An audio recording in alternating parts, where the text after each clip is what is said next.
I've been discouraged to continue to compose with all the BS from AI stuff, but we must continue, right? Look, we're actually. I get your point, Harry, because it's kind of very, very much. No, I don't see the music created by AI as a threat to any single one of the good composers in the world, because it is not. It's incapable of creating that.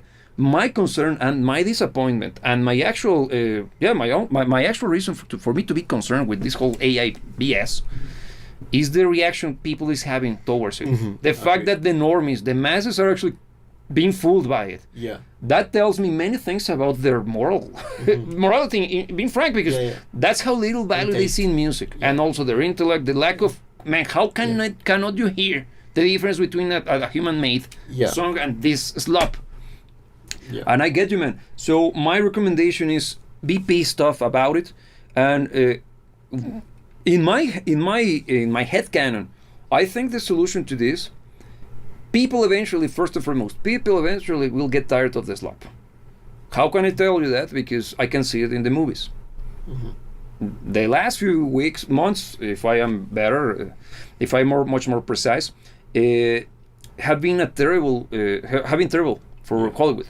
Why? Because it's slop, man. There is no good movies being produced. It's always the same crap. It's always a lack of creativity, always pandering to their same political ideologies, all of the same shit. And people are already up to here with it. And they are starting to show the world that they are not going to take it anymore. Yeah. So you saw plenty of incredibly big movies flopping. And looking at you, Fantastic Four, for example. Now, is it happening with music? Not at the same rate, but I see the same effect replicating in any form of media, because we already can see the same situation regarding video games. And in video games, you also have plenty of AI-based controversies. No, I imagine. Because they are using either assets, the design of the characters or the environment being made by AI. Who is the ownership of that then? Who owns the ownership to this? Okay. Secondly, where is the artistic value of it if it was created by a computer and it clearly looks like a slop? Then coding. We got many problems when it comes to code right now, because first and foremost, a good chunk of people, business and stuff, who are working in tech doesn't know what they're doing. And secondly, a good chunk of code is being produced by AI, which is sloppy.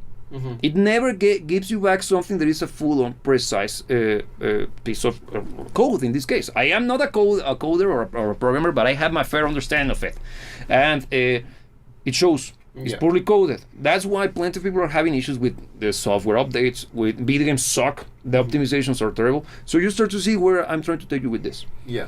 People, the more we're exposed to this shit, the more we see how much it sucks. Yeah. And the more we develop this lack of... It's fatigue. It's fatigue. Thank you. Exactly. AI fatigue is a real thing. Yeah. Harry Meyer is coming back. He says, yes, I get it when they use AI, but at least you create something. And it's not like press a button. Okay, good point. And boom, everything's created by a robot. Yeah, but the same, what is being done now with music is now, isn't in beta, but it's possible to be done with video, man. You just write a prompt, and boom, you got in scene. Yeah. Like that. Yeah. It's not open to the masses yet, but even on Grok, they are running some test in which you can actually create a movie. Not a full movie, like a short video of a few seconds based on a prompt. So you can see the implications with it. The same what is happening right now with music, because sound is way easier and requires less computational power than images. Yeah, which is probably the biggest deterrent at this point in time. The only it's just energy consumption. Yeah. I always try to when it comes to technology and human advancement, it always comes down to energy consumption and capability to produce that energy. Because the more complex a system is, usually involves more energy for it to work. That's thermodynamics. It's not me just coming with it out of the rear. And one of the things as an engineer you should do is optimization, which is try to get the same results with better use of the energy, because it's not less, it's better distribution for the energy. Yeah.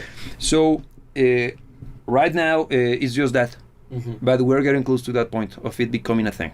Because don't you remember a few months ago the whole craze with AI based images in the likes of Studio Ghibli, when everybody was posting their photo as an anime character? Yeah, it was big. It was annoying. Yeah, and it gotta be Studio Ghibli, wherever. Yeah. The thing is that that was in my head. Schizo conspiro paranoid mode on. It was that they were running a test. They were feeding the machine. They were training it on how to detect faces. Because earlier on in this conversation, we were discussing how I saw a video that I showed to him, in which it was a hot chick just with headphones talking to a camera. And then, if you pay more attention, you realize that there is a tiny dot, not a tiny dot, a section of the video in which you see another guy, and he's actually moving the same way as the chick. Or the other way around. The chick is moving like that guy. The thing is that you clearly realize that the chick is not real, because it's actually mimicking real time the emotion and the expression coming out of the guy talking to a camera. So imagine that plus a voice generated through something like this whilst talking to a cameraman. And I don't think you can do this right now live, but you can record it. So you can create a completely different persona. Yeah, when it comes to the legalities of this, I think that we're gonna be seeing very soon the development of new branches of law or practitioners, because I even heard of already, for instance, mastering engineers kind of changing their career course to actually being specialists by the angle of the law in identifying fake audio. Oh yes. So everything is still in the making, but probably this is just an example of something that's going to be kind of in development. Even the way to approach this from a legal perspective and the whole thing with rights and everything like that. It's gonna be. It's very sketchy. Because it's very complex, actually. It's very complex. I hear Hermetics is saying. I mean, it was used like a funny thing, not to be considered as something legit. Okay, but people are getting paid by creating some fake band. Yes. If you know, you know. I agree. Yeah. And Spotify doesn't take it down. What is the name of Franklin Roosevelt? Exactly. They're in on it. Yeah, they're in on it. They are. Actually, they're indeed, yeah. I will disclose more on my findings regarding Spotify later on, but it's sketchy. Yeah. I get you, man. And that's actually very bad. And I can see why disappointment and being discouraged to keep going with in the pursuit of creating new music could be so big. The solution to this right now, in my opinion, and again, this is a conversation. I don't hold the truth, or do I? No, allegedly. No, what I mean is that we need to foster the culture of appreciating the good stuff, man. Because why? First, what got us here? It was an AI, man. It was our terrible, sucky, ghettoization of everything. We stopped being culturally rich. Therefore, we're being convinced that we need to be culturally enriched. Do you see what? Why? It's dialectics and all that. No speech, man. It is indeed. So, by doing so, we started to degrade. Little by little, the appreciation for good stuff doesn't apply to music, but I think music is probably patience here over movies, because movies are usually a little bit more entertaining driven for the vast majority of cases than being emotionally charged. Yeah. Because the emotional movies never sell. No, because it's way more investment from the audience perspective, but music is the other way around. It used to be. We always had our McDonald's-like run-of-the-mill music, that the annoying music that is needed from time to time. But there's a place for it. There is a place for it. But nowadays, our taste has lowered so much that we consider McDonald's as a Michelin 5-star meals when it comes to music, of course. Even food, man. Yeah, but it's even that's actually the only reason why the whole thing with AI music is even a point of contempt. Yes. Because honestly, I don't blame AI. Yeah, because if you think of a point in time where Led Zeppelin was mainstream, where Van Halen was mainstream, why would they even talk about whatever slop AI can produce? Exactly. It doesn't hold a candle to the X that you see around you. Exactly. And that's why the frustration from people like us and like you guys watching is so strong, man. Because it doesn't belong.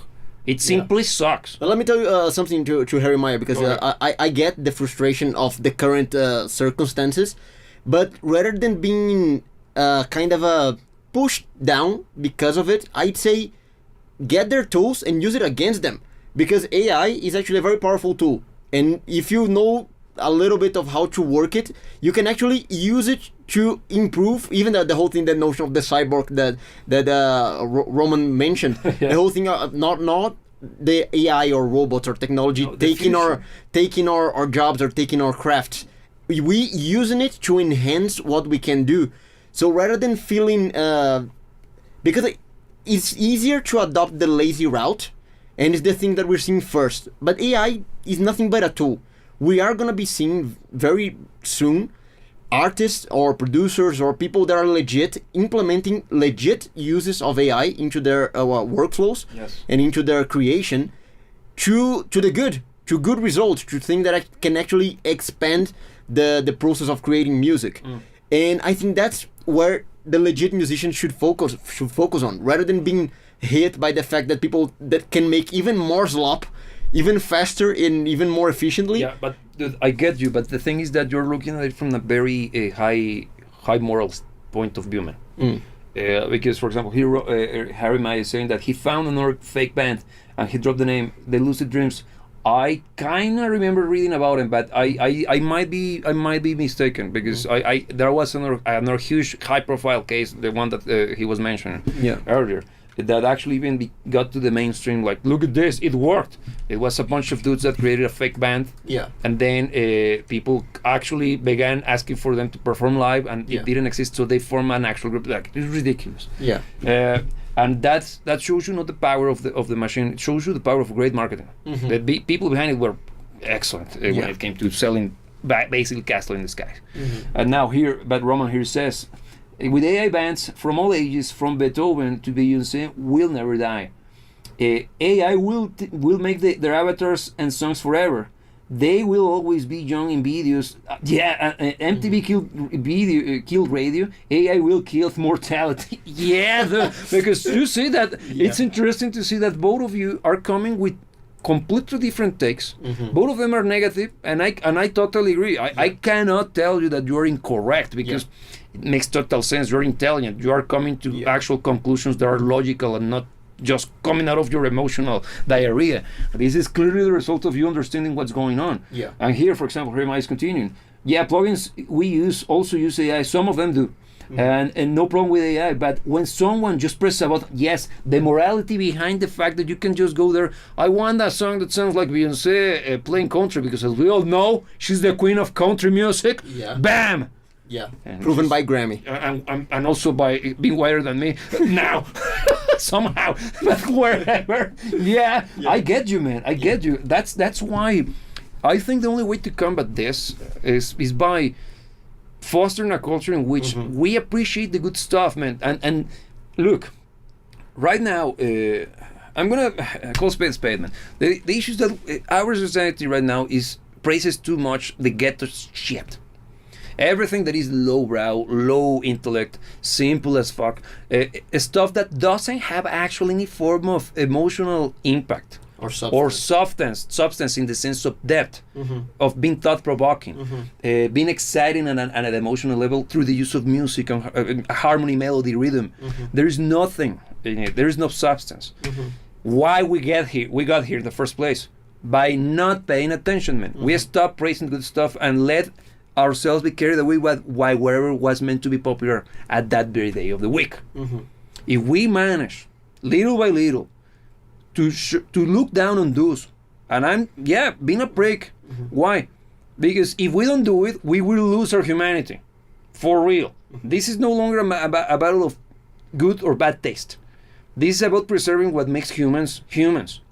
And art is one, if not the most human of activities. If we start to consider or put in the same position and pedestal stuff that is created by the slot machine, in the same pedestal as the great works of art from before us, how can we keep calling ourselves humans if we don't understand the difference between what the most human activity is when compared to a fake attempt at it? That's true. Look, one thing, once again, to Jeremiah, about that disheartening effect of the current circumstances. I feel, and this is not me trying to be optimistic, okay? Sorry, just a brief. Yeah, we do love both Sabrina Carpenter and Beyonce.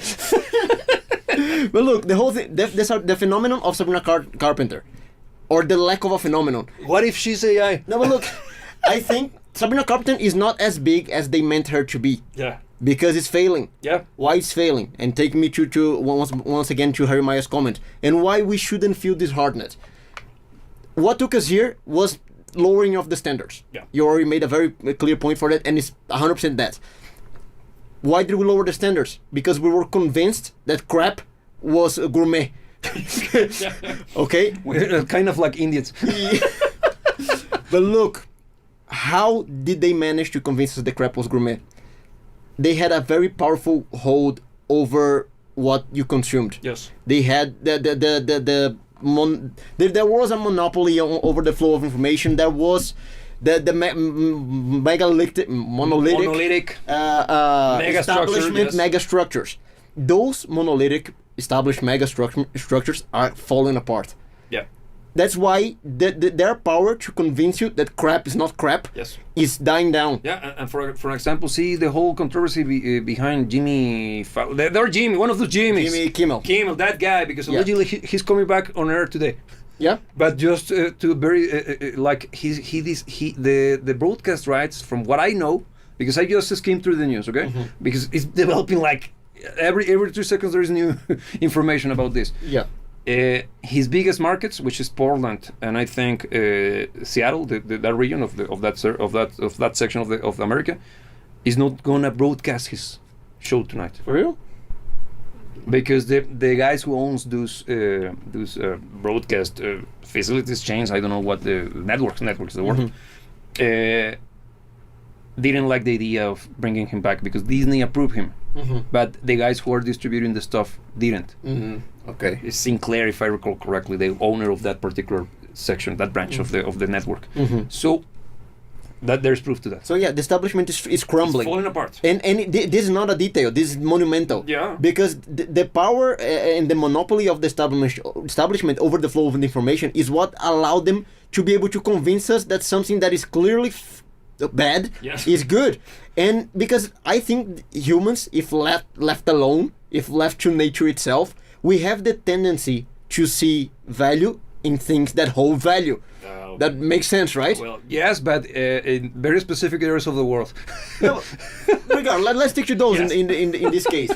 We need to be deceived in order to see value in something that holds no value. I agree. Since the machine of deceit is being destroyed, we're coming to a time where people would actually become able once again to see value in things that hold value. And I think that's the reason why we are going through all of this turmoil and why everybody's asking already the right questions, man. Because the people who are waking up are realizing that everything sucks and everything has been a goddamn lie. Yeah. And I think it's the byproduct of the machine no longer having a hold on the people, man. So there's a very big cultural shift to happen in the near future, which is going to be reflected in people like you, Jeremiah, that is concerned about making real music, actually having an audience.